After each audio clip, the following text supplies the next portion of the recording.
Hello, everybody. I want to talk to you about something that's been on my mind. You know how it is. You hear whispers about a new health trend. A friend mentions it. You see it online.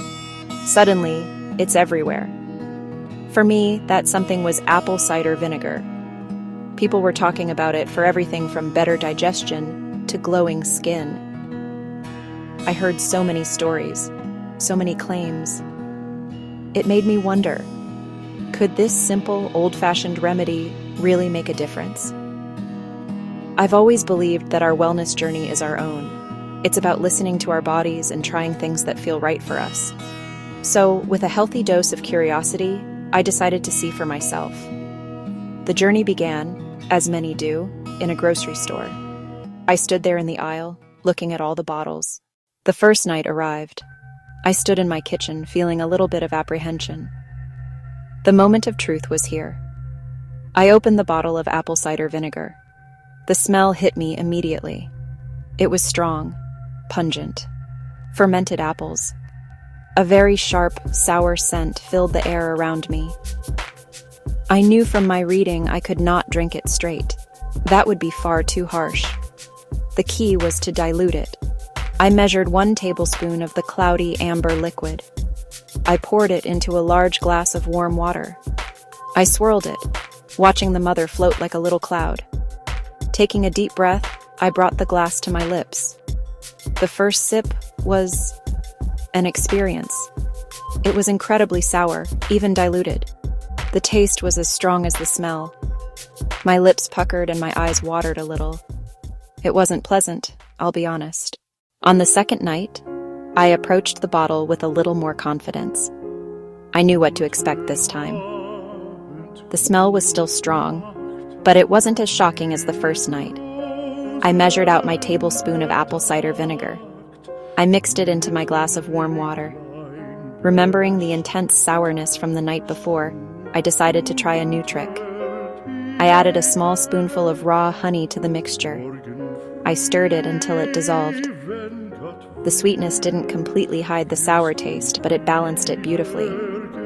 My pre-bedtime ritual was starting to feel normal. It was becoming a habit. Get the glass, measure the vinegar, add the honey, fill with water, stir. This time, I decided to use a reusable straw. It was a tip to help protect my teeth. Using a straw lets the acidic liquid bypass your teeth and go to the back of your throat. It's another simple layer of protection. It also made drinking it feel a little more special, like a nightly health cocktail. During these 2 days, I started to notice something about my sleep. I can't say for sure it was the vinegar, but I felt like I was sleeping a little more soundly. I woke up feeling a bit more rested. It wasn't dramatic, just a subtle feeling of deeper rest. On the 4th night, something different happened. I went through my usual routine. I used my straw and drank it all down. I rinsed my mouth with water afterward. Everything felt normal. However, about an hour after I lay down, I was awakened by an uncomfortable feeling. It was a burning sensation in my chest. It was heartburn, something I very rarely experience. I had to get up and sit upright before it subsided. It made me realize something very important. Apple cider vinegar is highly acidic. While many people find it helps their digestion, for some it can have the opposite effect, especially with acid reflux or a sensitive stomach. Our bodies are all unique. We have different sensitivities and different needs. It was a lesson in listening closely to the signals your body is sending you. The next morning, I felt fine, but the experience stayed with me. I knew I had to make a change. So, I decided to adjust my dosage. Instead of a full tablespoon, I used only 1 teaspoon. I still mixed it in the same large glass of water with a little bit of honey. It was a much smaller amount, but it felt smarter and safer for my body. This hurdle taught me the importance of moderation and personalization. Adapt the trend to fit your own body. After the heartburn incident on day 4, I approached day 5 with my new adjusted plan. I used just 1 teaspoon of apple cider vinegar in my large glass of warm water, along with a little bit of honey. I slept through the night peacefully, no burning chest. This felt like a huge success. Listening to my body and a small tweak kept the experiment safe. Day 6. Morning. I woke up surprisingly refreshed. During my morning routine, I noticed something in the mirror. My skin looked clearer. Not a miracle, just a certain brightness to my complexion. A soft glow from within, more even tone, less redness. Could this be the ACV, or better sleep? Likely both. I also noticed my digestion changing. Mornings felt less bloated, my stomach calmer, more settled. A gentle, subtle change, not dramatic weight loss, just greater comfort in my body, things working a bit more smoothly. Reduced morning bloating was consistent on day 5 and 6, even with less vinegar. Another interesting piece of the puzzle. These small, positive changes encouraged me. They motivated me to keep going for day 7. One small habit creating little ripples, from my sleep, to my skin, to my digestion. The effects were quiet. True wellness is often found in these quiet whispers. On the 7th and final night of my experiment, my little ritual felt completely natural.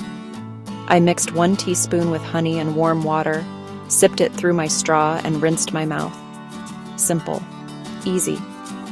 As I prepared for bed, I reflected. It had been a journey of small discoveries, about ACV and about my own body.